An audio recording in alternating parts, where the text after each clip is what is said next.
আসুন আমরা brain death কি এটা একটু জেনে নেই। ব্রেন ডেথ হলো এমন একটা অবস্থা যেখানে আমাদের মস্তিষ্কের কার্যক্ষমতা সম্পূর্ণভাবে নষ্ট হয়ে যায়, অর্থাৎ যেখানে আমাদের মস্তিষ্ক তার কাজ একেবারেই করতে পারে না। আমরা যা আমাদের শরীরে যে কার্যক্রম আছে, ভারসাম্য, শ্বাস প্রশ্বাস, কাফ, হজম, হৃৎপিণ্ডের চলন, সবগুলো আমাদের ব্রেন দ্বারা নিয়ন্ত্রিত হয়। যদি কোনো কারণে আমাদের ব্রেন ডেথ হয়, তখন এই কাজগুলো শরীর আর নিজ থেকে করতে পারে না। কারণ আমাদের ব্রেনের একটা পার্ট হলো ব্রেন স্টেম, যেটা মিড ব্রেন, পন্স এবং মেডুলা অবলঙ্গাটা নিয়ে গঠিত। যদি কোনো কারণে আমাদের ব্রেইন স্টেমের ডেথ হয়, তখন আমাদের শরীরের শ্বাস প্রশ্বাস এবং হৃৎপিণ্ডের কার্যকলাপ সম্পূর্ণভাবে বন্ধ হয়ে যায়।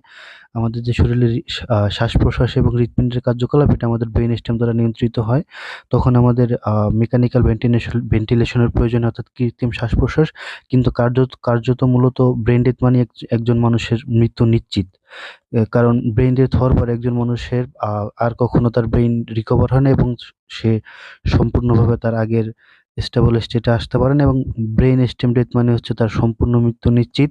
অনেক ক্ষেত্রে ব্রেনের অন্যান্য অংশে ডেথ হলে, ব্রেন স্টেমে ডেথ না হলেও মানুষের কিছুটা কনসাসনেস ফিরে আসতে পারে, যেটাকে ভেজিটেটিভ স্টেট বলা হয়। বাট ব্রেন স্টেমে ডেথ হওয়া মানেই মানুষের মৃত্যু নিশ্চিত। সে কখনোই তার শ্বাস প্রশ্বাস এবং হৃদযন্ত্রিক ক্রিয়া নিচ থেকে চালাতে পারবে না। সেক্ষেত্রে মেকানিক্যাল ভেন্টিলেশনের প্রয়োজন হবে, অর্থাৎ মানুষটা কোমায় থাকবে।